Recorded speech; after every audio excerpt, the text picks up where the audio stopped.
Daring Abroad, brought to you by Equity Bank Diaspora Banking.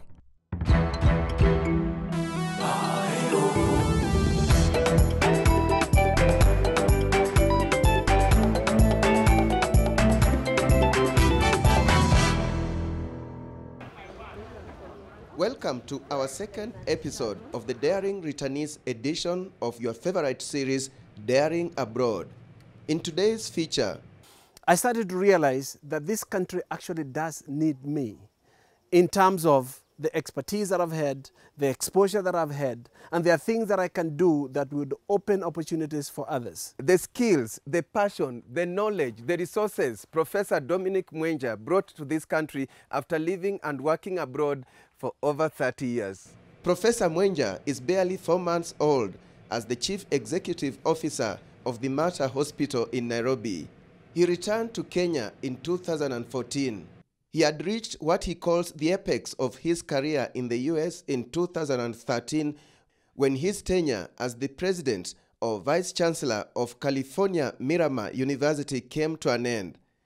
Professor Mwenja also owns a college that teaches the youth on how to farm without using soil, or what is known as hydroponic farming. The idea here is our animals don't have to die because there's no rain. We grow this, and within 6 days, the animals are eating. And therefore, from day 1 to day 6, you feed a cow 1 tray per day. Well, let's take you back a bit. Professor Mwenja went to the US in 1987 and enrolled at Murray State University for graduate studies. Went to Gitithia Primary School, then Kahuho High School, then I went to Kijabi High School, then from there proceeded to Kenyatta University. And I didn't finish at Kenyatta. Those are the days that in the early 1980s. So I left the country before I could finish because of the constant closures that were happening those days. He took his studies seriously.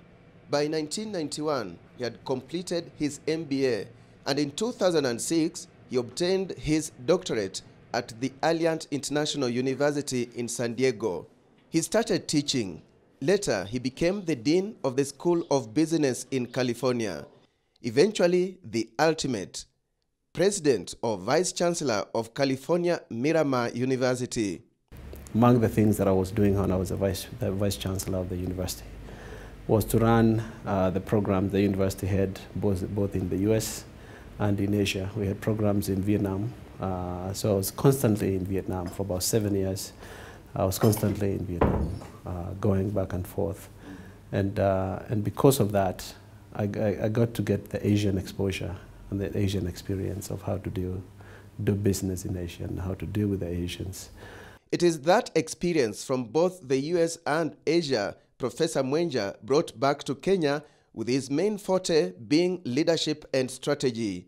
As the CEO of the Mater Hospital, his job entails leading the hospital in a strategic direction, expansion, and the improvement of services, among other deliverables. My goal is probably over the next 3 to 5 years. We don't have to send people to India for specific operations or specific elements that we don't feel comfortable doing it here. If the Indian doctors are doing what they're doing, why can the Kenyan doctors do the same? It's a matter of training.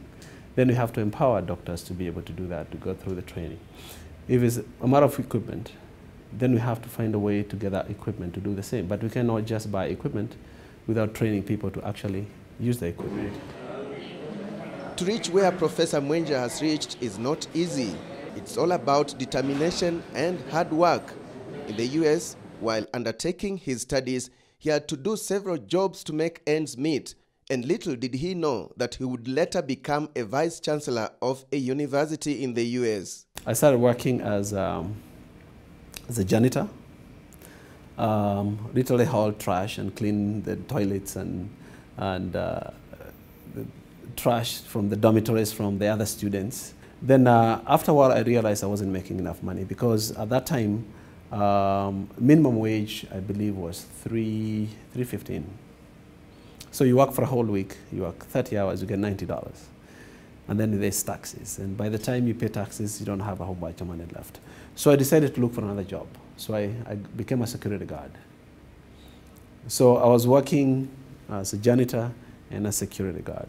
Professor Mwenja's story continues after our Miles Away segment.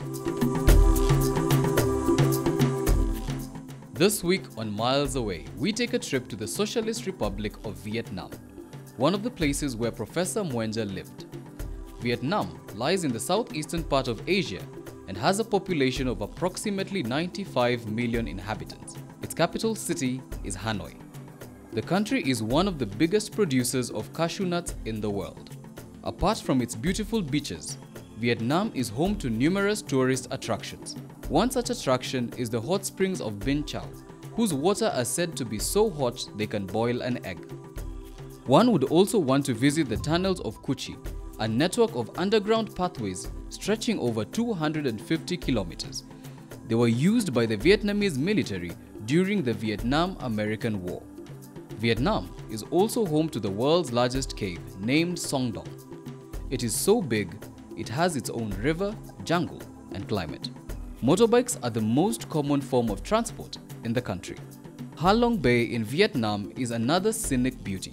It is included among UNESCO's World Natural Heritage Sites, just like Fort Jesus in Mombasa and Mount Kenya National Park. And that's Miles Away. My name is Michael Zimanji. On Daring Abroad tonight, we are featuring Professor Dominic Mwenja, the CEO of Mater Hospital and a former Vice Chancellor of California Miramar University in the US. We can do up to 2,000 students. Now, on to the other side of his life. Despite his busy schedule as a hospital CEO, he has time for farming, and not the farming you know. Farming that does not use soil. Farming that is known as hydroponic farming. He owns a college that teaches the youth to venture into this type of farming. This fodder here is 7 days old, and this one, as you can see, the root mats have formed very well. Yeah, and these are roots of the barley grass, which is a good protein supplement. So the 7-day-old fodder is fed to cows.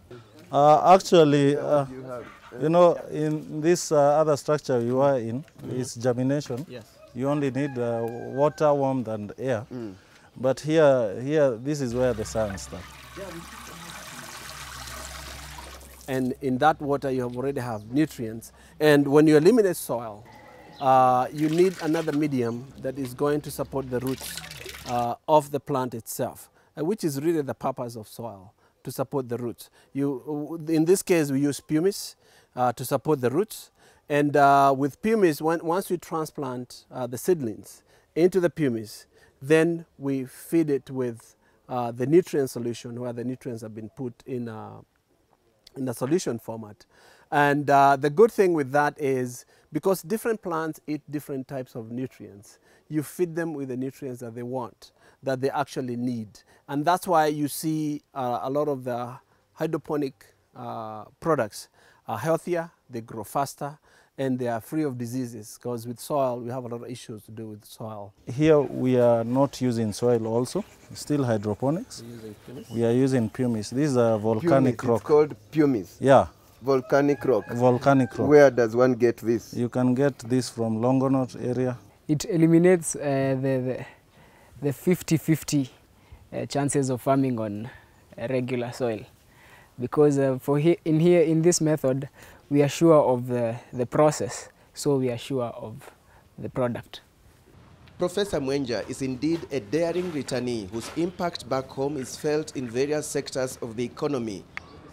He says the US and Asia taught him that to succeed in life, one must have goals, one must be committed to those goals, and one must cultivate good work ethics. When I came back, I had to go through what we call a reverse culture shock, where I'm coming back to my own country. Then I'm looking at some of the work ethic among the colleagues that I started working with, and I tell somebody, man, you know, you got to do this. Someone, no, we'll do that for tomorrow. You know, those are things that you take everything that you do seriously enough, you put whatever time that you need to put in order for you to succeed, and you set your mind to what you want to do. Over time, I think I've pretty much adjusted quite well, but the experience that I learned in the US would make it possible for me to work anywhere in the world. There's nowhere in the world that I cannot work. I worked in several Asian countries. I can go to any country and fit because it's an all-rounded experience, from running a business, being a consultant, being a professor, being a vice chancellor of a university. That's a well-rounded experience. And that's why I would fit well even running a hospital, because that experience is there, the background is there. And one thing that I like to do, whatever thing that I do, I immerse myself in it.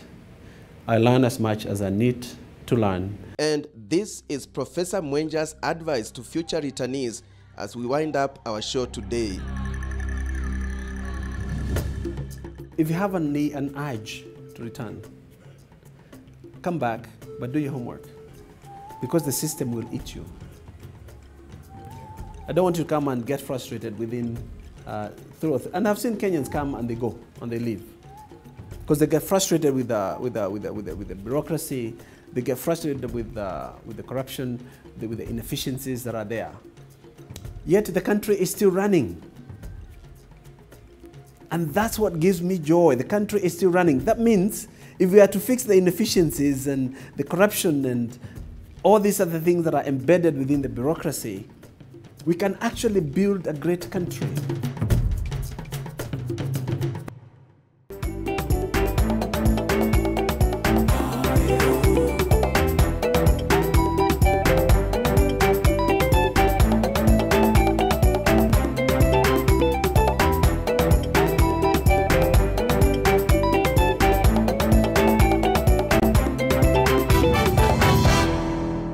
Equity Bank Diaspora Banking.